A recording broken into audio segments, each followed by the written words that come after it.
Hello guys, good morning. সকালে সকালেই যোগা সেরে আপনাদের সম্মুখে উপস্থিত হলাম। আমরা জানি হেলথ ইজ ওয়েলথ, কারণ আমরা এইসব জিনিস কেন করব? গুড হ্যাবিট, আমরা জানি habit is the second nature of human life. যদি ভালো অভ্যেসটা আপনি গড়ে তুলতে পারেন, সেটাই কিন্তু ভালো অভ্যেসে পরিণত হয়ে যাবে। তাই আমাদের একটু সকালে ওঠা, একটু শরীরচর্চা করা, এটা আমরা দিনভর ছুটাছুটি করি, অক্লান্ত পরিশ্রম করি, আমরা টাকার পিছনে ছুটি, কিন্তু আমাদের অমূল্য সম্পদ সেই হেলথের পিছনে আমরা ছুটি না। তা আজ যদি বেশি সমস্যার সম্মুখীন হয়ে থাকি, সেটা হচ্ছে আমাদের হেলথ। আমাদের স্বাস্থ্যের প্রতি সচেতন হওয়াটা খুব দরকার। আজ আমরা দেখতেই পাচ্ছি মানুষ ভীষণভাবে যদি প্রবলেমের সম্মুখীন হয়, সেটা হচ্ছে হেলথ। তাই হেলথকে ভালো রাখতে হবে, নিজে ভালো থাকতে হবে, পরিবারকে সুস্থ রাখতে হবে। তাই যিনারা এই অ্যাডভান্স আয়ুর্বেদার মাধ্যমে যিনারা আইএইচপিতে জুড়ে রয়েছেন এবং সুন্দর কাজ করছেন, একটা অন্ধকার দিশা থেকে আলোর দিশাতে মানুষকে নিয়ে যাচ্ছেন। এখানে বহু প্রফেশনের মানুষ রয়েছেন, কিন্তু আমাদের প্রথমে আমরা যাই হই না কেন, প্রফেশনে যে যাই হোক না কেন, প্রথমে একটা ভালো মানুষ হতে হবে। সেই ভালো মানুষ হওয়ার কাজ অন্যের প্রতি be kind to the poor people, অসহায় মানুষের পাশে দাঁড়াতে হবে। যারা পথ ভুলে অন্ধকারে দৌড়াচ্ছে, সেই অন্ধকার থেকে তাদেরকে ফিরিয়ে আনতে হবে আলোর দিশাতে। তাই আপনারা লেগে থাকুন, ভালো কাজ করুন। সৃষ্টিকর্তা আমাদেরকে পাঠিয়েছেন ভালো কাজের জন্য। পৃথিবীতে আপনার কর্মই হচ্ছে শ্রেষ্ঠ উপার্জন। আপনি যে কর্মটা করে যাবেন এই পৃথিবীতে, একটা কথাই মনে রাখতে হবে, আপনি আপনাকে হয়তো রেখে যেতে হবে, নাহলে আপনাকে দিয়ে যেতে হবে। নিয়ে যাওয়ার কোনো রকম সিস্টেম কিন্তু সৃষ্টিকর্তা করে দেয়নি। তাই ভালো কাজ করে মানুষকে যত পারেন দিয়ে যান। তাই দেখুন, জীবনে সবচেয়ে বড় বিনিয়োগ, যে ইনভেস্ট আপনি করবেন, সেটা হলো ভালো মানুষের সাথে থাকা। This is the more important. আর আপনাকে মানুষ ব্যবহার নয়, যে মানুষ আপনাকে ব্যবহার করবে না, আপনাকে উৎসাহ দেবে, আপনাকে অনুপ্রেরণা দেবে ভালো কাজের জন্য, যে আপনি পারবেন, আপনি এগিয়ে যাবেন। সেই সব মানুষের সংস্পর্শে থাকুন। কিন্তু আমরা সেই সব মানুষের সংস্পর্শে রয়েছি সঠিক সময়ে, সঠিক জায়গায়, সঠিক মানুষের ভিড়ে। তো অনেকেই ভাবে আমাদের মধ্যে এখনো পর্যন্ত ভারতবর্ষের বুকে যে ম্যাক্সিমাম 95% মানুষ যারা রয়েছেন, এই 5% যারা মানুষ রয়েছেন, টাকা তাদের জন্য কাজ করে, আর 95% মানুষ টাকার জন্য কাজ করে। দুটোর মধ্যে অনেক ডিফারেন্স, অনেক পার্থক্য। 5% মানুষ এই 95% মানুষের উপর রাজ করে। একটু কিছু কথা নিয়ে আপনাদেরকে বুঝিয়ে দিতে চাই, যারা আমাদের এই আইএসপির মাধ্যমে জুড়ে আছেন, যারা প্রতিদিন এই জুম মিটিংয়ে আসছেন না বা এই সব জিনিসগুলো মিস করছেন। আশা করি আপনাদের ভালো লাগবে। আমি কি বলতে চাইছি আপনারা বুঝতেই পারছেন।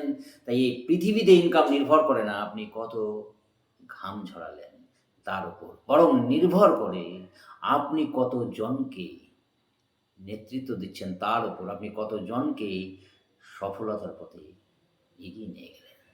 দেখুন, ইম্পর্টেন্ট এ নয় যে আপনি কতটা সফল হলেন, ইম্পর্টেন্ট এটা যে আপনি কতজনকে সফল করতে পেরেছেন, সফলতার পথে এগিয়ে নিয়ে যেতে পেরেছেন। তো অনেকেই ভাবে যে বেশি পরিশ্রম করে সেই বেশি আয় করে, কিন্তু বাস্তবতা ঠিক তা নয়।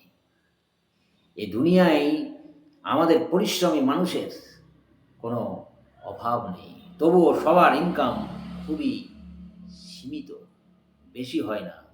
কারণ সে শুধু নিজের কাজ করে, মানে নিজে সে একটা কর্মী।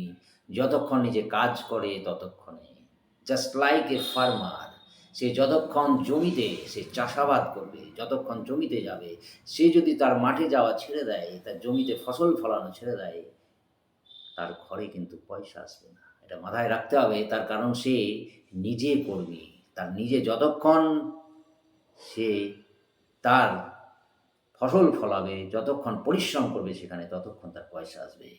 সেম কোনো কোম্পানির কোনো এমপ্লয়, সে যতক্ষণ কোম্পানিতে 8 ঘন্টা কাজ করবে, 8 ঘন্টা, 9 ঘন্টা, 10 ঘন্টা যতক্ষণ কাজ করবে ততক্ষণ তার ঘরে, সে যদি যাওয়া ছেড়ে দেয়, সে পৃথিবীর বুক থেকে চলে যায়, তাহলে কিন্তু তার ঘরে পয়সা আসা বন্ধ হয়ে যাবে। তার মানে আমাদের কোনো সিকিউরিটি কোনো জিনিস নেই, কারণ আমরা অপরের অধীনের ওপর ডিপেন্ড।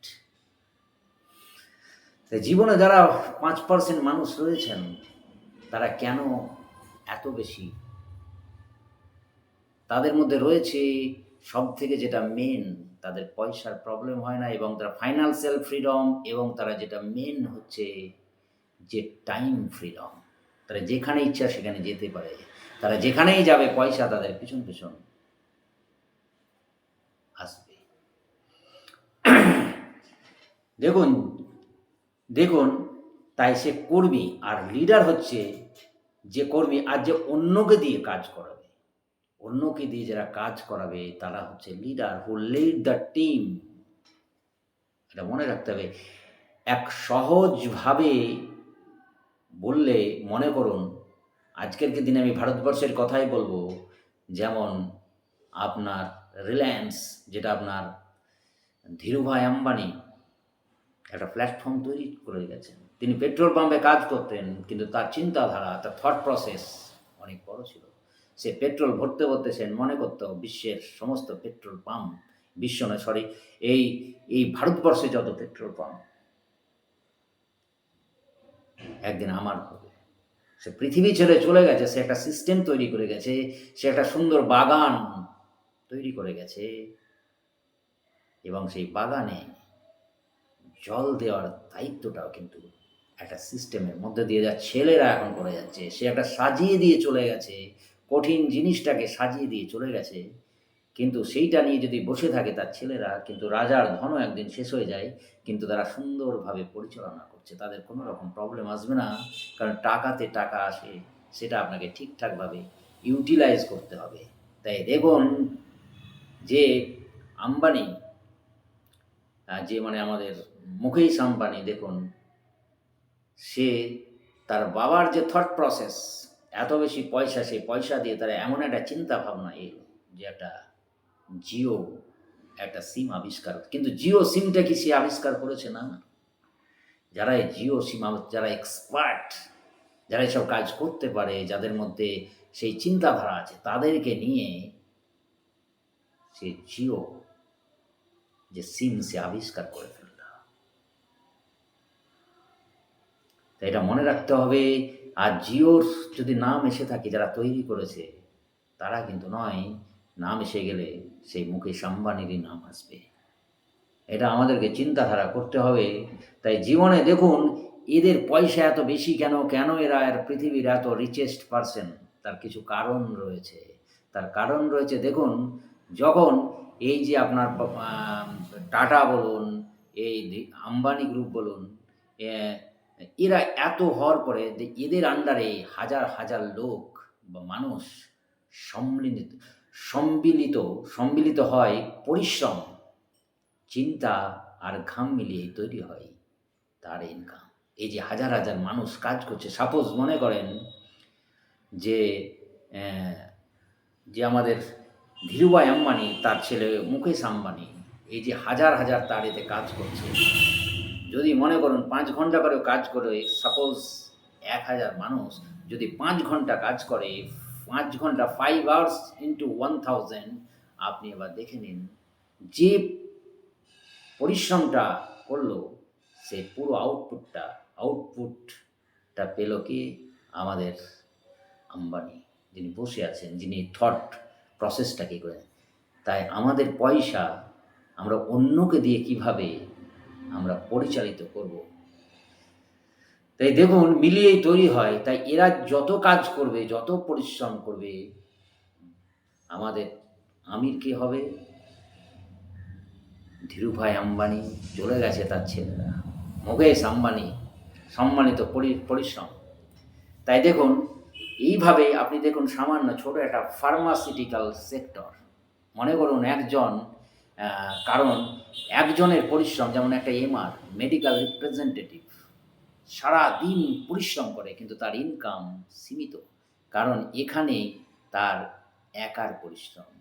কিন্তু একজন এরিয়া ম্যানেজার যখন সে ২-১০ জন এমআরকে পরিচালনা করে, তাই তার আয় বেশি। কারণ ৫ থেকে ৮ জনের টিম এর কাজের যে রেজাল্ট একসাথে পায়, তাই আমাদের বলা হয় ইউনিটি স্ট্রেংথ। আর একজন আরএসএম বা সেলস ম্যানেজার শত শত টিমকে লিড দেয়, তাই তার ইনকাম তত গুণ বেশি হয়। তাই ইনকাম পরিচালনা করার ক্ষমতা বাড়াতে হবে। নিজেকে এমনভাবে তৈরি করুন যে আপনি অন্যদের দিক নির্দেশনা দিতে পারেন। আজ থেকে আপনার লক্ষ্য হওয়া উচিত কর্মী নয়, একটা লিডার হিসাবে, এবং আপনার সেই স্বপ্নটা হওয়া উচিত এবং হাজার হাজার মানুষের নেতৃত্ব দেওয়া আপনার এটা কর্তব্য। তাই জীবনে সব থেকে যত কিছু আমাদের যত রিচেস্ট পার্সন এই ওয়ার্ল্ডের মধ্যে, ভারতবর্ষের পুরো ওয়ার্ল্ডের মধ্যে দেখতে পাবেন, তারা এমএলএম মার্কেটিং, নেটওয়ার্কিংয়ের প্রতি বিশ্বাস রাখে। কারণ নেটওয়ার্কিং এমন একটা মানুষের হৃদয়ের সঙ্গে একটা কানেক্টিভিটি থাকে। নেটওয়ার্ক যদি আপনি বড় একটা নেট তৈরি করতে পারেন, তাহলে কিন্তু আপনি জীবনে পরিশ্রম করবেন। আমরা যে সফলতা করি, সাফল্যের পরিশ্রমের মূল চাবিকাঠি। আপনি যত পরিশ্রম করবেন ততই আপনার জীবনে আপনার আশা ফিরে আসবে। আপনি জীবনে অনেক মানুষকে, একটা অসহায় মানুষকে আপনি তার কাজে আপনি সহযোগিতা করতে পারবেন। আমাদের ভালো কাজ করার উদ্দেশ্য একটাই, আমাদের মেইন হচ্ছে হেলথ। তাই যারা হেলথের মধ্যে রয়েছেন, যারা এই সুন্দর প্ল্যাটফর্মে যে সায়েন্টিস্টের সঙ্গে রয়েছে, কাজ করছেন সম্মিলিতভাবে, ইউনিটি স্ট্রেংথ, একদিন দেখবেন আপনারা বহু দূরে পৌঁছে গেছেন। ভালো কাজ মানুষকে ভালো কিছু দিয়ে যায়। আপনি ভালো কাজ করবেন, সততার সাথে করবেন, আপনি পৃথিবী ছেড়ে চলে যাবেন, আপনার সেই কর্ম, আপনার সেই কাজ মানুষের হৃদয়ে ছাপ একটা রেখে যাবে। হৃদয়ের মধ্যে যে কানেক্টিভিটি রয়ে যাবে, মানুষ আপনাকে মনে করবে যতদিন মানুষ বেঁচে থাকবে। আর জীবনে যারাই সফল হয়েছে, তারা জিরো থেকে হিরো হয়েছে, তাদেরকে দেখুন। ব্যর্থতা মানেই সফলতার একটা ধাপ। আমাদের থমাস এডিসন 999 বার ফেল হয়ে গিয়ে সে 1000 বারের ওপর সে বাল্ব আবিষ্কার করেছে। তাই অসম্ভব কিছুই নয়। তাই অনেক এরকম অনেক মানুষের যে স্টোরি আপনি দেখতে পাবেন। তাই জীবনে আপনাকে ইতিহাস তৈরি করতে হবে না, আপনি এমন একটা কাজ করুন যে লোকে আপনার হয়ে আপনার গল্প লিখবে, আপনার ইতিহাস তৈরি করবে। আজ এতটুকুই, ভালো থাকবেন, সুস্থ থাকবেন। Thank you very much.